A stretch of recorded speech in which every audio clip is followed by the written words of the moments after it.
So ইংরেজি সাহিত্যে অনেক সময় কিছু কনফিউজিং পার্টস রয়েছে যেগুলো স্টুডেন্টরা না জানার ফলে হর হামেশা পরীক্ষার হলে এবং বাস্তবিক লাইফে আমরা ভুল করি।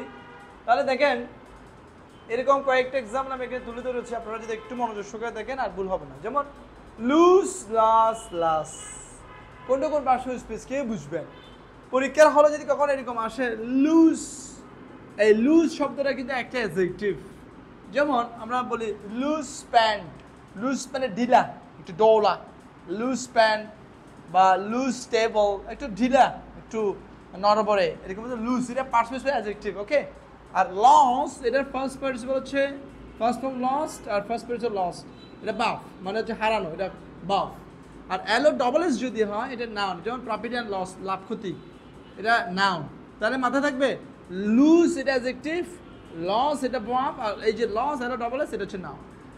এখন আমরা জানলাম যে অ্যালওয়াই থাকলে অ্যাডভার্ব হয়, বাট মাঝে মাঝে দেখা যায় অ্যালওয়াই থাকলে ওয়ার্ডটা অ্যাডজেক্টিভ হচ্ছে। আপনি কীভাবে বুঝবেন এরকম কেন হচ্ছে? দুইটাই তো অ্যালওয়াই, কোনটা অ্যাডজেক্টিভ কোনটা অ্যাডভার্ব আমরা বুঝবে কীভাবে?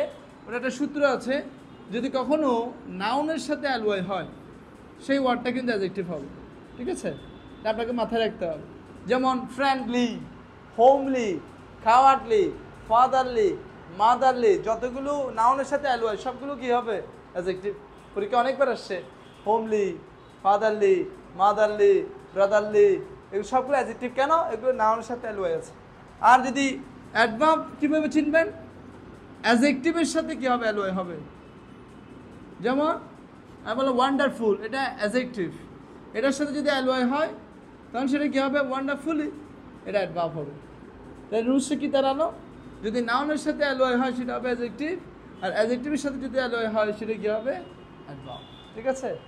এরপরে দেখেন I have A fast car, the car runs fast, এখানেও ফাস্ট আছে, এখানেও ফাস্ট আছে, দুইটাই ফাস্ট, কিন্তু প্রথম ফার্স্ট হচ্ছে অ্যাডজেক্টিভ, পরের ফার্স্ট হচ্ছে অ্যাডভার্ব। আপনি বলতে পারেন স্যার তাহলে এরকম কেন, ডিফারেন্স কেন? তাহলে দেখতে হবে এখানে এই যে ফার্স্ট, এটা কাকে মডিফাই করছে, কোন পজিশনে বসছে। যেমন I have a first car, I have a what kind of কার?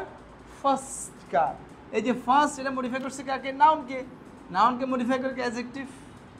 পরের সেন্টেন্স দেখেন দ্য কার রানস ফাস্ট, তাহলে মডিফাই করছে কাকে? রানসকে, বাফকে।